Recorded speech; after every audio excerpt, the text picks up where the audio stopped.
बच्चों, कैसे हो आप सब लोग? I hope you all are fine.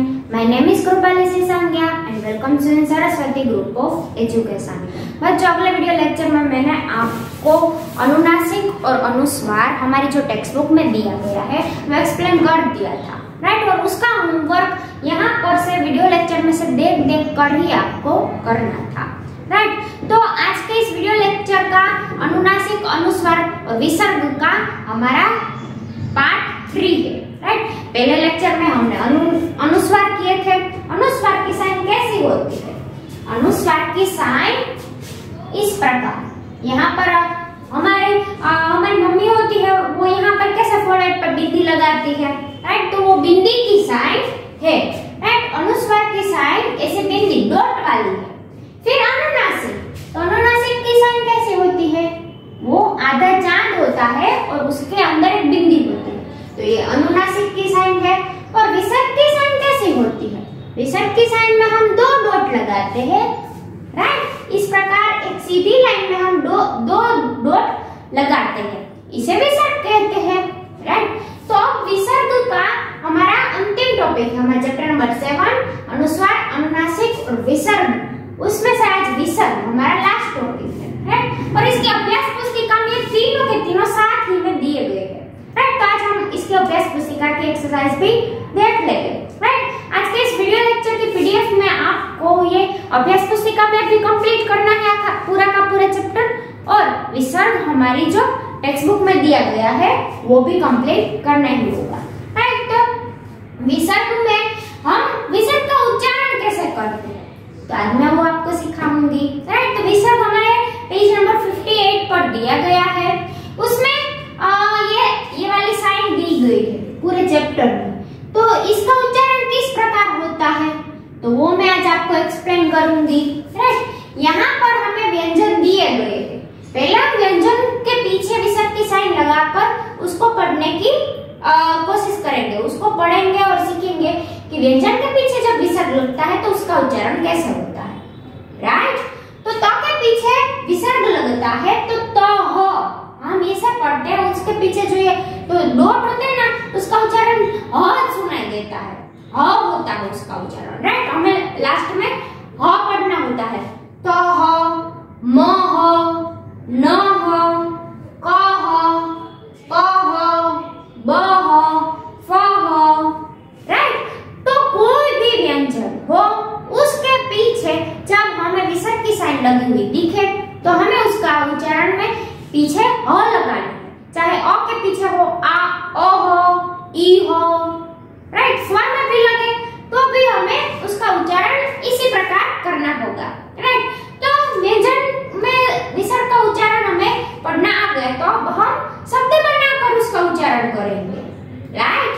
तो प्रा प्लस तह, प्रा प्लस तह मतलब के प्रातः, राइट। प्रातः का मतलब होता है सवेरा और सुबह। आज के होमवर्क में भी आपको यही करना है। ये जो शब्दार्थ यहाँ पर 4 लिखे गए हैं वो आपको अपनी CW में लिखने होंगे, राइट। तो प्रा प्लस तह मतलब के प्रातः, न प्लस मह मतलब के नमः, राइट। फिर इसके अर्थ क्या होते हैं पहले हम शब्दार्थ पढ़ लेंगे। अतः, पुनः, प्रातः और नमः, राइट। ये बहुत ही आसान से शब्द थे, दो वर्ण के ही शब्द थे, राइट। तो ये शब्द जो है उसमें जो पीछे ह लगा तो हमें कुछ नया लगा बच्चों, ये तो उसके अर्थ भी दिए गए, राइट। ये हिंदी ही, जब संस्कृत आप पढ़ोगे तब सारे शब्द में पीछे विसर्ग लगेंगे, राइट। तो उसका उच्चारण हमें पहले से ही आना चाहिए, राइट। तो हिंदी में भी विसर्ग लगते हैं। प्रातः मतलब के सवेरा और सुबह, पुनः मतलब के फिर और दोबारा, फिर से दोबारा से। प्रातः का मतलब होता है सुबह, सवेरा हमारी मॉर्निंग। फिर नमः का मतलब होता है प्रणाम, हम ये जो नमस्कार करते हैं ना उसे कहते हैं नमः, राइट। तो बच्चों ये थे शब्दार्थ और उसका उच्चारण, राइट। आपको समझ में आ गया। यहाँ पर ये पेज नंबर 58 विसर्ग में ये यहाँ पर जितना लिखा हुआ है वो दिया गया है, राइट। आपको विसर्ग का उच्चारण समझ में आ गया और उसके शब्द के अर्थ भी समझ में आ गए। अब हम जैसे सभी मात्राओं में एक एक चैप्टर देते थे, वैसे इस विषय का भी एक चैप्टर दिया गया है, उसका नाम है प्रातःकाल। प्रातः फिर दो डॉट दिए गए, मतलब कि विसर्ग, प्रातःकाल मतलब कि सुबह का समय, काल मतलब के समय, और प्रातः मतलब के सवेरा, सुबह, सुबह का समय। राइट, तो उसके बारे में दिया गया है पूरा का पूरा यहाँ पर चैप्टर, तो हम उसको पढ़ेंगे और उसको समझेंगे। प्रातःकाल हो गया मतलब कि सुबह हो गई। देखो यहाँ पर इस चित्र में आपको सुबह का दृश्य दिखाई दे रहा है, वहां पर एक बड़ा सा सन आता है और बड़ी सी स्माइल लेकर आता है, यहाँ पर आपको चित्र में दिखाई दे रहा है। राइट, प्रातःकाल हो गया, सुनहरा सूरज निकल आया। सुनहरा मतलब के सोनेरी किरणों वाળો सूरज આવી ગયો છે, એનો પ્રકાશ લઈને। તમે સવારમાં જોજો કેટલું વાતાવરણ સરસ હોય એકદમ, કેમ કે સવારમાં એકદમ આછો કોણો કોણો તડકો આવતો હોય છે અને એની એકદમ સોનેરી સોનેરી કિરણો આપણી ઉપર પડે તો આપણને પણ બહુ ગમે છે। સુનહેરા સૂરજ નિકલ આયા मतलब કે સોનેરી સૂર્ય ઉગી ગયો છે। चिड़िया चहचहाने लगी। चिड़िया चहचहाने लगी मतलब कि चिड़िया એટલે કે ચકલીઓ ચહચહાવા માંડી, मतलब કે ચકલીઓ एकदम खुशी की गीत गावा लगी। સવારમાં ચકલીઓ જે છે બહુ અવાજ કરતી હોય, ચી ચી ચી ચી કરીને આખું વાતાવરણ જીવંત બનાવી દેતી હોય છે। चिड़िया चहचहाने लगी, फूल खिलने लगे, सुगंधित हवा बहने लगी। जो चिड़िया है वो चहचहाने लगती है और जो फूल होते हैं वो खिलने लगते हैं, मतलब कि सुबह होते ही फूल खिल उठते हैं।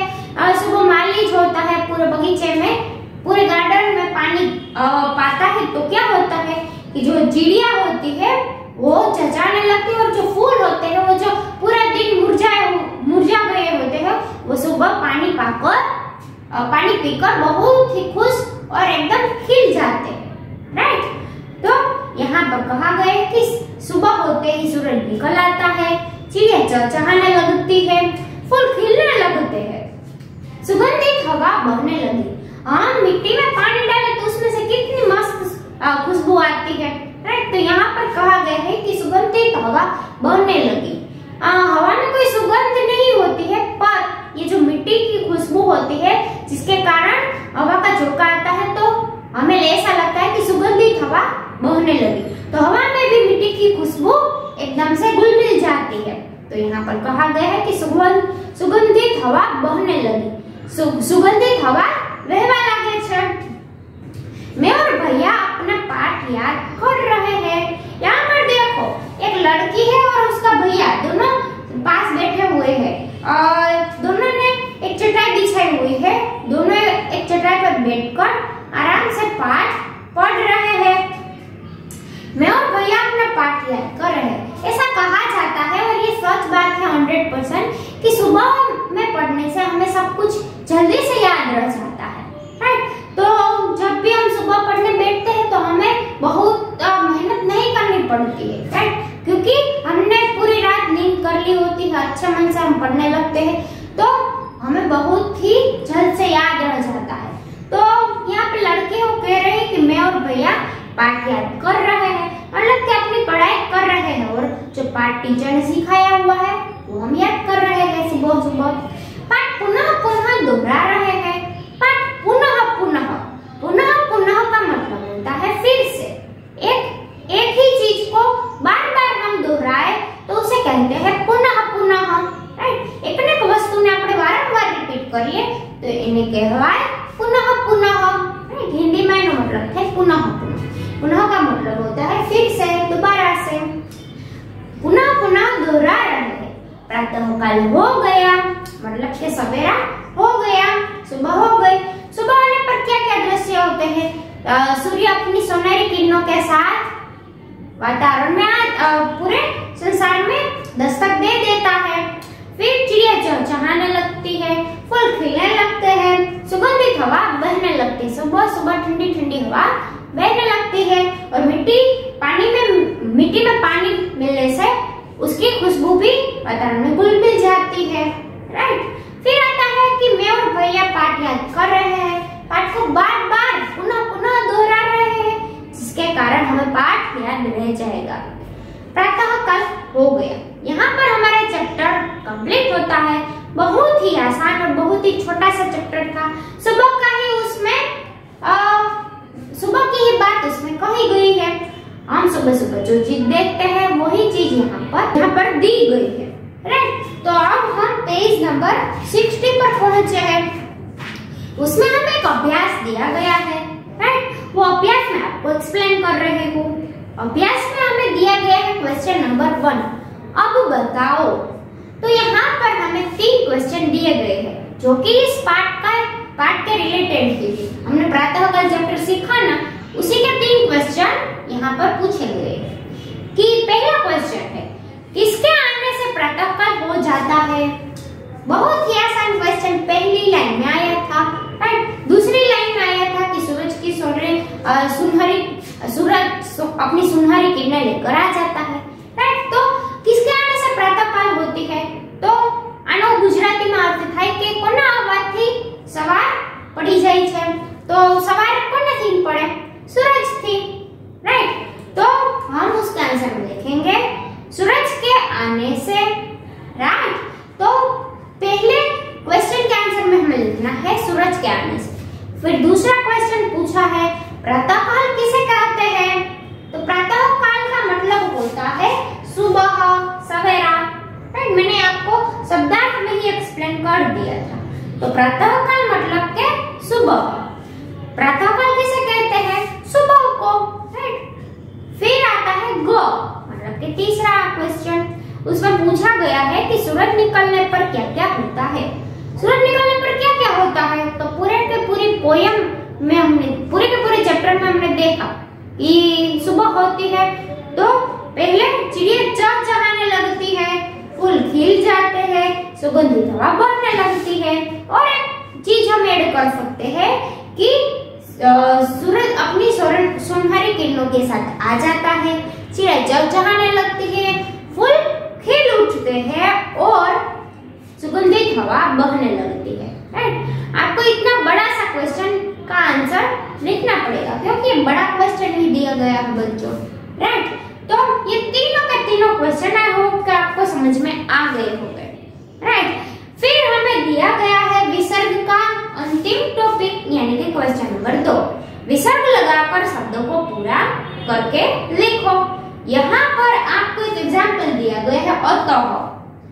यहाँ पर क्वेश्चन नंबर 2 में आपको एक शब्द लिखा हुआ दिया गया है अतः। तो आपको क्या करना है, ये विसर्ग की जो साइन दी गई है वो आपको लगाकर शब्दों को पूरा करना है।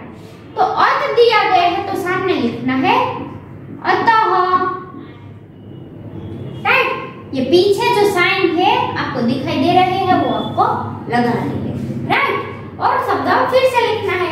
फिर दिया गया है पुन, तो पुन के पीछे हमें ये विसर्ग लगाने हैं और शब्द फिर से लिखना है।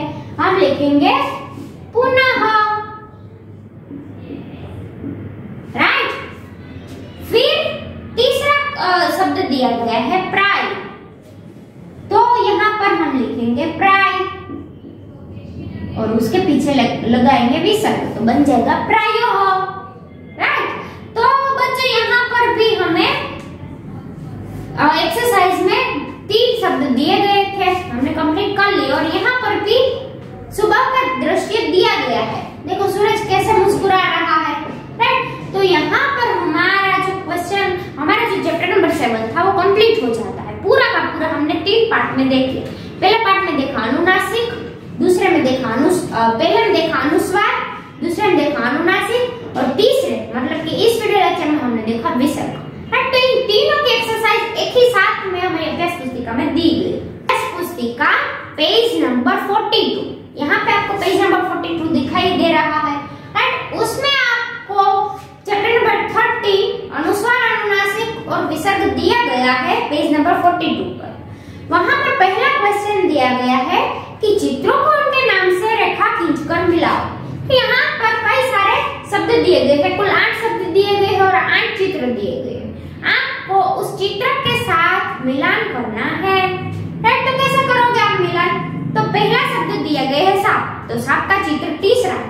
तो आपको पेंसिल और स्केल की मदद से ऐसे रेखा खींच देनी है। राइट, सभी 8 शब्द शब्द में सही करना है। फिर दूसरा शब्द दिए गए पतंग, तो पतंग का चित्र पहला है तो वहां ज्वाइन करना है। फिर बंदर को बंदर के साथ, अंडा तो वो दूसरे नंबर के चित्र में दिया गया है। फिर ऊंट तो वो तीसरे चित्र में है। फिर झंडा वो अंतिम चित्र 8वें चित्र में दिया गया है, राइट। यहाँ की दूसरा पार्ट है उसमें लास्ट वाला चौथा चित्र है, वहां पर आपको जोड़ना है। फिर चांद को चांद के चित्र के साथ और पंख को पंख के चित्र के साथ ज्वाइन कर देना है, राइट। तो ये था पेज नंबर 42। यहाँ पर चित्रों को उसके नाम के साथ आपको ज्वाइन करना था, राइट। समझ में आ गया आपको। फिर दिया गया है क्वेश्चन नंबर 2, निम्नलिखित शब्दों के शब्दों को दो बार लिखिए। आप लिखो, आपको क्या करना है, यहाँ पर आपको कुल 8 शब्द दिए गए, 8 के 8 शब्दों के नीचे 2 ब्लैंक दी गई। आपको उसमें ऊपर जो शब्द दिए गए हैं वही देख कर 2 बार लिखने होंगे सुंदर राइटिंग के साथ, राइट। अच्छे अक्षरों से आपको लिखने हैं। किस प्रकार, तो मंगल दिया है गया है तो मंगल 2 बार, हंसना, जंगल, आंख, बूंद, सुंड, स्नेह और पुनः, राइट। तो इस प्रकार अनुनासिक के, अनुस्वार के और विसर्ग के तीनों के शब्द आपको यहाँ पर दिए गए थे, राइट। तो आपको उसको मिलाकर लिख देना है, राइट। आपको यहाँ पर 2 बार शब्द लिख देने हैं, देख कर ही लिखने होंगे। फिर दिया गया है क्वेश्चन नंबर 3, दिए गए शब्दों में सही जगह पर अनुनासिक या अनुस्वार लगाओ। पहले दी गई है अनुस्वार की साइन, तो अनुस्वार और दूसरी साइन है वो अनुनासिक की है, तो वो अनुस्वार और अनुनासिक लगाकर आपको शब्दों को पूरा करना है। हमने बच्चों अच्छे से पूरा का पूरा चैप्टर पढ़ लिया है, तो हमें अब तो पता ही है कि कहाँ पर अनुस्वार लगता है और कहाँ पर अनुनासिक लगता है, राइट। तो मैं सारे शब्दों में लगाकर आपको दिखाती हूँ। अभ्यास पुस्तिका में पहला शब्द दिया गया है डा, तो यहाँ पर अनुस्वार लगेगा, राइट। डंडा हम इस प्रकार अनुनासिक लगाएंगे तो डडा बनेगा, पर हमें डंडा, तो इसका उच्चारण तीव्र होता है यहाँ पर, इसीलिए हम लगाएंगे अनुनासिक, राइट। फिर दूसरा शब्द दिया गया है इंजन, तो इंजन में भी अनुस्वार लगेगा। फिर तीसरा दिया गया है लंगूर यानी कि बंधन, तो लंगूर में भी हम अनुनासिक ही लगाएंगे। फिर चौथा दिया गया है हंसना, तो हंसना में हम लगाएंगे अनुनासिक, क्योंकि हंसना हम ऐसा ही बोलते हैं, हम ऐसा नहीं बोलते हंसना, राइट। हंसना हम ऐसा बोलते होंगे, हम ऐसा बोलते तो हमें यहाँ पर अनुस्वार लगाना पड़ता है, राइट। पर हम बीच में न का तीव्र उच्चारण नहीं करते हैं, राइट। इन सभी शब्दों में देखो, इंजन, डंडा, लंगूर, सभी शब्दों के बीच में हमें यहाँ पर न की ध्वनि सुनाई देती है, राइट। इसलिए हमें यहाँ पर अनुस्वार लगाना पड़ता है, बाकी के सारे शब्दों में अनुनासिक लगाना पड़ता है, राइट। फिर 5वां शब्द दिया गया है आंवला, तो आंवला में भी न कहीं भी सुनाई नहीं दिया गया, इसलिए हम आंवला में भी अनुनासिक लगाएंगे। फिर 5, तो उसमें भी अनुनासिक लगेगा, गांव में भी अनुनासिक लगेगा। मंद, तो मंद में हमें न की ध्वनि बीच में तीव्र सुनाई दी, तो यहाँ पर म के ऊपर हमें अनुस्वार लगाना पड़ेगा, राइट। आपको इतना ही याद रखना है कि अनुस्वार में न की ध्वनि तीव्र सुनाई देती है, इसीलिए यहाँ पर जो शब्द दिए गए होते हैं उसमें जहाँ पर न की ध्वनि तीव्र सुनाई दे बीच में, वहां पर हम अनुस्वार लगाते हैं और बाकी के शब्दों में अनुनासिक लगता है, राइट। फिर फसाना, वहां, तो इन दोनों शब्दों में कहीं पर भी न की ध्वनि सुनाई देती नहीं है, तो इन दोनों शब्दों में अनुनासिक लगाना है। फिर चंदन में हमें लगाना है अनुस्वार, राइट, मतलब कि बिंदी। कुआं, तो कुआं में कहीं भी न सुनाई दिया, तो कुआं में न सुनाई नहीं देता, इसलिए अनुनासिक लगेगा। अंक, तो अ અને ક ની વચ્ચે આપણે ન સંભળે છે અંક, રાઈટ, તો આપણે अनुनासिक લગાડીશું। પછી સંતરા, તો સંતરામાં પણ ન સંભળાય છે, તો સંતરામાં પણ આપણે अनुस्वार લગાડીશું। પછી ઝંડા તો આમાં પણ અનુસ્વાર લાગશે। તો આવી રીતે આપણે મેં પીડીએફ માં તમને જેવી રીતના નિશાની કરીને આપેલી છે એવી જ રીતના તમારે નિશાની કરવાની છે, રાઈટ। તો આવી રીતે તમારે सही जगह पर अनुस्वार और अनुनासिक की साइन लगानी है, निशानी करनी है सिर्फ, राइट। शब्द तो लिखे हुए दिए गए हैं, आपको लिखना नहीं है। फिर दिया गया है क्वेश्चन नंबर 4, विसर्ग लगाकर 4 शब्द बनाओ। यहाँ पर 4 शब्द दिए गए हैं, अतः, पुनः, प्रातः, नमः। ये चारों शब्द में विसर्ग लगते हैं। विसर्ग मतलब कि कौन सी साइन? ये वाली साइन, राइट। इन चारों शब्दों में विसर्ग की साइन आपको लगाकर फिर से चारों शब्दों को पूरा लिखना है, राइट। तो अतः, पुनः, प्रातः और नमः, ये चारों शब्दों में आप पीछे विसर्ग लगा दोगे तो आपको ये आपकी जो ये एक्सरसाइज दी गई है चैप्टर नंबर 13 की वो यहाँ पर कंप्लीट हो जाएगी, राइट। तो हमने एक ही साथ में अनुस्वार और अनुनासिक और विसर्ग को सीख लिया, राइट। हम 3 लेक्चर से ये सीख रहे थे और आज एक लेक्चर में हमने अनुनासिक और विसर्ग और अनुस्वार का तफावत पूरा का पूरा अभ्यास पुस्तिका में देख लिया, राइट। तो आज का आपका होमवर्क यही है कि चैप्टर नंबर 13 अभ्यास पुस्तिका में और हमारा जो चैप्टर नंबर 7 विसर्ग की जो एक्सरसाइज हमारे टेक्स्ट बुक में दी गई है वो आपको कंप्लीट करनी है, राइट। तो अब मिलते हैं अगले वीडियो लेक्चर में, तब तक के लिए बाय बाय।